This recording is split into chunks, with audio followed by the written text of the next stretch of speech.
আমরা প্রায় শুনে থাকি যে ডিপ্রেশনে আছি। আমরা কি আসলে ডিপ্রেশনে থাকি? আসলে মন খারাপ এবং ডিপ্রেশনে থাকার লক্ষণগুলো প্রায় একই রকম। তবে ডিপ্রেশনের ক্ষেত্রে লক্ষণগুলো স্থায়ী হয় কমপক্ষে 14 দিন পর্যন্ত। এবং ডিপ্রেশন হতে পারে নানা রকম কারণে। যেমন আমাদের যে কোনো সম্পর্ক নিয়ে যখন আমরা দীর্ঘদিন ধরে অসুবিধাতে থাকি, এটা নিয়ে ডিপ্রেশন হতে পারে। আমাদের কর্মক্ষেত্র বা কাজের জায়গাতে, এমনকি পড়ালেখার ক্ষেত্রে আমরা যদি বারবার ব্যর্থতা অনুভব করি, সেখান থেকেও আসতে পারে ডিপ্রেশন।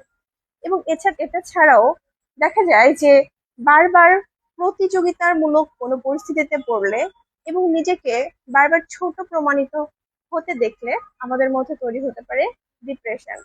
এবং এছাড়াও পারিবারিক এবং বংশগত কারণেও মানুষের মধ্যে তৈরি হতে পারে ডিপ্রেশন। তাই আপনার মধ্যে যদি ডিপ্রেশনের কোনো লক্ষণ থাকে বা আপনি ফিল করেন যে আপনার দীর্ঘদিন ধরে মন খারাপ চলছে এবং পাশাপাশি জীবনের প্রতি এক ধরনের অনীহা কাজ করছে এবং মনে হচ্ছে যে আসলে এই জীবনে কি লাভ আছে বা জীবনের অর্থ খুঁজে পাচ্ছেন না, সেই ক্ষেত্রে আপনারা চাইলেই প্রফেশনাল হেল্পের জন্য চলে আসতে পারেন আমাদের কাছে। ডিপ্রেশনের জন্য মেন্টাল হেলথ সার্ভিস দেওয়ার জন্য আমরা আছি আপনার পাশে। ধন্যবাদ।